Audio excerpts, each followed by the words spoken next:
Hi అండి, ఈరోజు వీడియోలో మనం మేతి పప్పు కర్రీ తయారు చేద్దాం. చాలా టేస్టీగా ఉంటుంది, క్విక్గా అయిపోతుంది. దీనికోసం కుక్కర్లో ముందుగా కారానికి తగ్గట్టు ఎండుమిర్చి, ఒక మీడియం సైజు వెల్లుల్లిపాయ రెబ్బలను వేసుకోవాలి. సన్నగా కట్ చేసిన ఒక ఉల్లిపాయ తరుగు, ఒక మీడియం సైజు టమాటా తరుగు వేసుకొని రుచికి తగ్గట్టు ఉప్పు వేసి శుభ్రంగా కడిగి సన్నగా కట్ చేసిన మెంతికూర, పాలకూరను వేసుకోవాలి. మొత్తం కలిసే విధంగా ఒకసారి కలుపుకొని మూతతో క్లోజ్ చేసుకొని హై ఫ్లేమ్లో పప్పు బాగా ఉడికేంత వరకు ఉడికించుకోవాలి. 3 విజిల్ వచ్చి ప్రెషర్ మొత్తం పోయింది చూడండి. ఇప్పుడు మొత్తాన్ని మెదుపుకోవాలి. మెత్తగా మెదుపుకున్న తర్వాత పోపు వేసుకుందాం.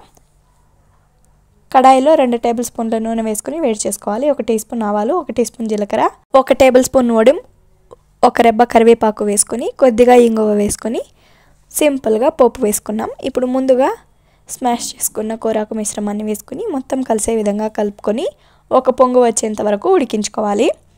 అంతే అండి, మెంతి కూరాకు పప్పు అయితే రెడీ అయిపోయింది. చాలా టేస్టీగా ఉంటుంది. కావాలనుకుంటే ఈ టైంలో కొత్తిమీర తరుగు వేసుకోవచ్చు. మొత్తం కలిసే విధంగా కలుపుకొని సర్వ్ చేసుకోవడమే. మీకు ఈ వీడియో నచ్చితే లైక్ చేసి సబ్స్క్రైబ్ చేసేయండి.